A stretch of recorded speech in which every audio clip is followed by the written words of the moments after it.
West Indies और Indian fast bowling line अपने मतलब इंडिया की पिच के ऊपर मतलब जहां स्पिन ट्रैक बनते हैं वहां इंडिया के फास्ट बॉलर डोमिनेट करना शुरू कर दिए हैं। क्या बॉलिंग की है जसप्रीत बुमराह और मोहम्मद सिराज ने वेस्ट इंडीज के आगे, और वेस्ट इंडीज को भाईजान सिर्फ और सिर्फ एक कम टोटल पे ऑल आउट कर दिया है। 162 पे वेस्ट इंडीज को इंडिया ने ऑल आउट किया, और उसके बाद जो फिर इंडियन बैटिंग लाइन आपने किया वो भी आप सबने देखा। इस पूरे डे का एनालिसिस करेंगे, और एज अ पाकिस्तानी मैं इस चीज को बड़ा प्रेज करता हूं इंडिया की कि यार अब हमारे फास्ट बॉलर हैं जब वो पाकिस्तान में बॉलिंग करते हैं, क्योंकि मोस्टली सिमिलर कंडीशंस ही होती हैं, हमारे फास्ट बॉलर स्ट्रगल करते नजर आते हैं।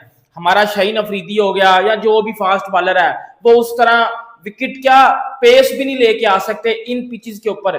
बट आप देखो जसप्रीत बुमराह की 16-17 की एवरेज है इंडिया में, ठीक है, और मोहम्मद सिराज भी देख लो डोमिनेट करता नजर आया आज। और ये चीजें होती हैं, ये बिग डिफरेंस होता है कि अभी वो 28 को फाइनल खेल के आ रहा है बुमराह, और ठीक 3 दिन के बाद उसने कोई ड्रामेबाजी नहीं की या कोई एक्सक्यूज नहीं दिया और डायरेक्ट आया भाईजान फील्ड पे, और फील्ड पे आते सार उसने टेस्ट क्रिकेट में भी डोमिनेट करना शुरू कर दिया। ये बड़ी टीम की और बड़े प्लेयर्स की निशानियां होती हैं। अगर खेल खत्म पैसा हजम भाई साहब, वेस्ट इंडीज इतना ही रुकना था। वेस्ट इंडीज ने खुद ही मौत को दावत दे दी जब उन्होंने इस विकेट के ऊपर देख के ये फैसला किया कि चौथी इनिंग्स तो हम अवॉइड करेंगे भाई साहब, हम बैट फर्स्ट करने चले जाते हैं। कभी कभार वही वाली बात है कि कॉन्फिडेंस होना अच्छी बात होती है, लेकिन ओवर कॉन्फिडेंस होना वो खतरे से खाली नहीं होता। जो टीम अपने होम में 27 ऑल आउट हो गई भाई, इंडिया की फॉर्मिडेबल बॉलिंग अटैक है, स्पेशली घर के अंदर जो इंडिया की डोमिनेंस है। ठीक है, न्यूजीलैंड ने हरा दिया, वन ऑफ 13 सालों में। रोहित शर्मा ने भी बोला था 1-2 दफा तो चलता है, मतलब 13 सालों में एक ही दफा हुआ था, बार बार तो होता नहीं है।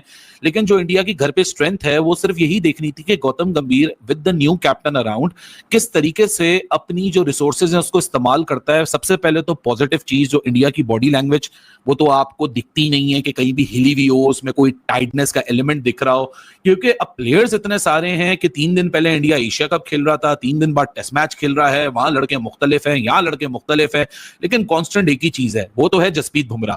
लेकिन 2 लोगों की मैं यहां बात करूंगा, एक है मोहम्मद सिराज, एक है ध्रुव जुरैल यार व्हाट अ विकेट कीपर ही है। सुबह से लेके अब तक जिस तरह ध्रुव जुरैल ने विकेट कीपिंग के अपने स्किल्स दिखाए हैं, that boy needs to be appreciated because it is not easy to fill in the shoes, क्योंकि आप ऋषभ पंत की जगह पे खेल रहे हो और ऋषभ पंत एक वैसी फिनोमेना है व्हेन इट कम्स टू।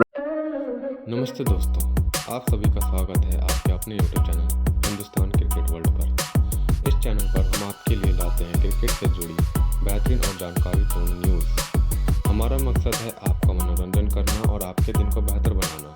अगर आपको हमारा कंटेंट पसंद आए तो हमारे चैनल को सब्सक्राइब करें और वीडियो को लाइक और शेयर करें, और नीचे कमेंट करके अपनी राय जरूर दें। तो चलिए शुरू करते हैं रेड बॉल क्रिकेट। लेकिन विकेट कीपिंग स्किल्स में भाई साहब Dhruv Jurel is way ahead than anyone else. क्या एजिलिटी है, क्या एथलेटिसिज्म है इस बंदे का। लेकिन मोहम्मद सिराज, इस बंदे ने जहां से छोड़ा था वहीं से शुरू किया, फाइफर रह गया, 7 विकेटें जसप्रीत बुमराह, टॉप ऑर्डर को फारिग किया सिराज ने, लोअर डाउन दी ऑर्डर को फारिग किया बुमराह ने, और बीच में 3 विकेटें ले गए, 2 कुलदीप, 1 वाशिंगटन सुंदर। मतलब कहां से बचेगा वेस्ट इंडीज? यहां से बचेगा तो वाशिंगटन कुलदीप फंसाएंगे, वहां से बचेगा तो भी तो जडेजा ने इतनी ज्यादा बॉलिंग नहीं की। लेकिन इस विकेट के ऊपर ना मेरे ख्याल से बहुत ही बैलेंस विकेट है। क्योंकि भाई पहले इंडिया ने यहाँ पर बॉलिंग कराई, और जो कि बड़ा शॉकिंग था मेरे लिए, क्योंकि मैं इंडिया को पहले बैटिंग करते हुए देखना था। मेरा चाहता क्या था, बैटिंग करते हुए देखना, और मेरी ये बड़ी खुश नसीबी होती है अगर इंडिया पहले बैटिंग करता तो। मगर कोई बात नहीं भाई, देर है दुरुस्त है, सेम डे के ऊपर बैटिंग आ तो गई ना जानी, और कितनी चाहिए।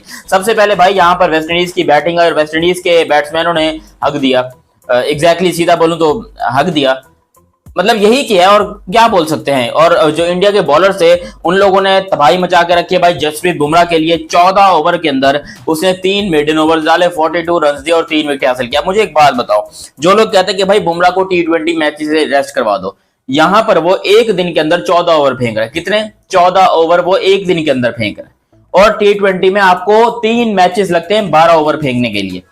तो भाई T20 में उसका रेस्ट कराना बनता ही नहीं है। अगर रेस्ट कराना है तो टेस्ट से रेस्ट करा दो। यहां पर अगर मुझे लगता है कि प्रसिद्ध कृष्णा होते तो वो बुमराह का काम करते, और वैसे भी ये छोटी सीरीज है, इतनी कोई बड़ी सीरीज है नहीं, तो यहां पर इंडिया डेफिनेटली अफोर्ड कर सकता है बुमराह को रेस्ट देना, क्योंकि बुमराह दुनिया की नंबर 1 बॉलर है, ये उस बात में कोई भी डाउट नहीं है।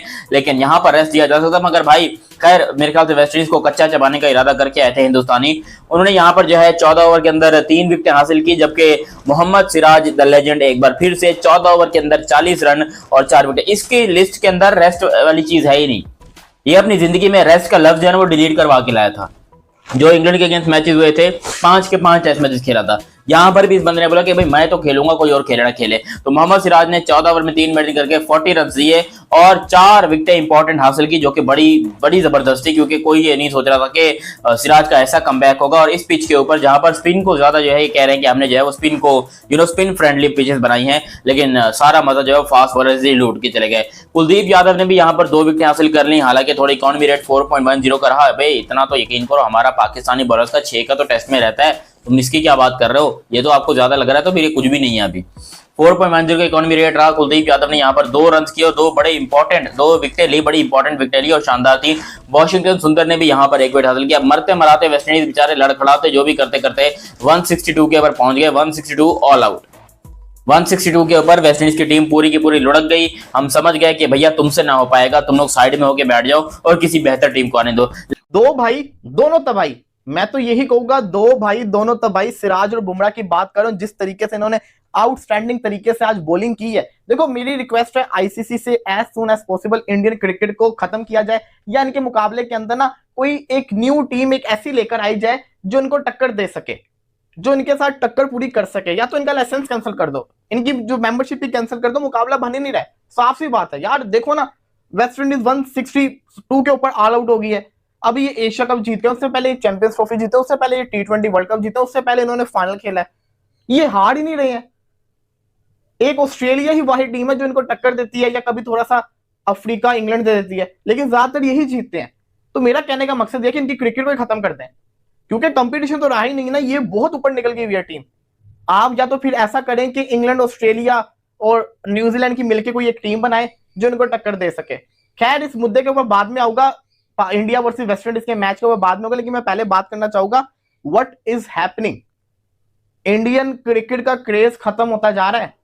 ये होता है साइड इफेक्ट, जब आप जीतते रहते हो ना तो फिर ये भी मसला होता है, फैंस को वो तलब खत्म हो जाती है कि यार हमारी टीम जीते, ये जीत देखनी है हमने। एशिया कप के अंदर इंडिया पाकिस्तान के मैचेस के अलावा 21 वाला, बल्कि 14 वाला और 28 वाला, ये हाउसफुल थे इंडिया के मैचेस। 21 वाला भी वो इंडिया पाकिस्तान का मैच खाली पड़ा हुआ था, और वैसे इंडिया के जितने मैचेस हुए वो सारे के सारे एम्प्टी थे, स्टेडियम भरे नहीं हुए थे। ये वो इंडियन टीम है किसी टूर्नामेंट में खेलने जाए ना तो स्टेडियम में जगह नहीं होती, इतना लोग होता है। अब ये टेस्ट मैच हो रहा है अहमदाबाद को, तो मुझे कोई बंदा ये बता दे 1 लाख बंदे की जगह वाले स्टेडियम के अंदर आपने टेस्ट मैच रख दिया। यहाँ पे तो टेस्ट मैच रखनी चाहिए। मेरा ये मानना है कि टेस्ट मैच हमेशा उस वेन्यू में होने चाहिए जिसकी सीटिंग कैपेसिटी कम हो और जिसमें जो नेचुरल व्यूज होते हैं ना वो ज्यादा होने चाहिए, क्योंकि टेस्ट क्रिकेट एक ऐसी है कि जहां पे कैमरे थोड़ी सी ब्रेक आती है और फिर कैमरा पूरा घूमे। तो दोस्तों आज के लिए इतना ही। उम्मीद है आपको यह वीडियो हमारा पसंद आया होगा। अगर आपको हमारा रिएक्शन वीडियो पसंद आया हो तो वीडियो को लाइक करना ना भूलें, चैनल को सब्सक्राइब करें और बेल आइकन दबाइए ताकि आपको ऐसे ही क्रिकेट का हर मैच पर ऑनेस्ट और फैन रिएक्शन मिलते रहें। हम आपके लिए लाते रहते हैं क्रिकेट से जुड़ी इसी तरह रोज नई वीडियो, तो उसके लिए रेडी रहिए और अपने सजेशन को भी दे सकते हैं किस प्लेयर पर स्पेशल वीडियो बनाएं या किस मैच का एनालिसिस चाहिए। तो दोस्तों मिलते हैं नेक्स्ट वीडियो में, तब तक के लिए जय हिंद और क्रिकेट के इस जुनून को बनाए रखिए। गेम ऑन दोस्तों, जय हिंद जय भारत।